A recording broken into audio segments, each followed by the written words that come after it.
They risked their lives to reach Greece, but these Iraqi families are being sent home. They were stuck in the Moria detention centre on the island of Lesbos for many months. Now they volunteered for repatriation. Moria no good, Karatebe no good. This is Amygdaleza, a refugee detention centre in the grounds of a police academy near Athens, and the government's invited the media in to show off its voluntary repatriation programme. But this place is also home to dozens of unaccompanied children, some reportedly as young as 12. This is a rare chance to have a look inside this detention centre, but nobody who works here was authorised to talk to us, and we're not being given access to any of the children who live here either. Perhaps that's not surprising, given the recent criticisms by international rights groups. The Greek police service has told Al Jazeera unaccompanied minors are sometimes held in police facilities as a last resort, until they can be transferred to appropriate accommodation and they're not housed with adults. But Human Rights Watch recently interviewed dozens of unaccompanied refugees aged under 18, and their conclusions are worrying. Human Rights Watch says in some cases they were made to live and sleep in overcrowded, filthy, bug and vermin-infested cells, sometimes without mattresses, and were deprived of appropriate sanitation, hygiene and privacy. Some were held with adults, even though this increases the risk of abuse and sexual violence and violates international and national laws requiring the separation of adults from children in detention.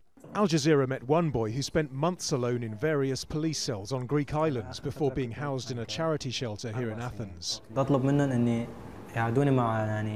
When I asked to eat in a room with the other children, they said no. They were shouting at me, and on one occasion they hit me. It wasn't unusual. Once they brought in 2 children younger than me. They hit one of them and broke his hand. This centre's run by Praxis, a humanitarian organisation helping many of the thousands of unaccompanied children who've arrived in Greece this year. The country only has 800 spaces for them in government-run shelters, with at least 1,700 currently held in detention centres and many more still not registered. Praxis say they've seen youngsters whose hair turned white because of the trauma of being held alone. They didn't have the possibility even to walk for 1 meter. They were stuck on a bed. So they were in prison, really? Of course, the argument from the police side that we don't want them to be out from here in order not to come in contact with adults. But, okay, make a provision, have a caretaker, give them the possibility to feel like a child. Aid groups working in Greece accept the government needs other EU states to get serious about relocating refugees. But until that happens, they say the most vulnerable, the unaccompanied children, need far better protection. Nadeem Barber, Al Jazeera, Athens.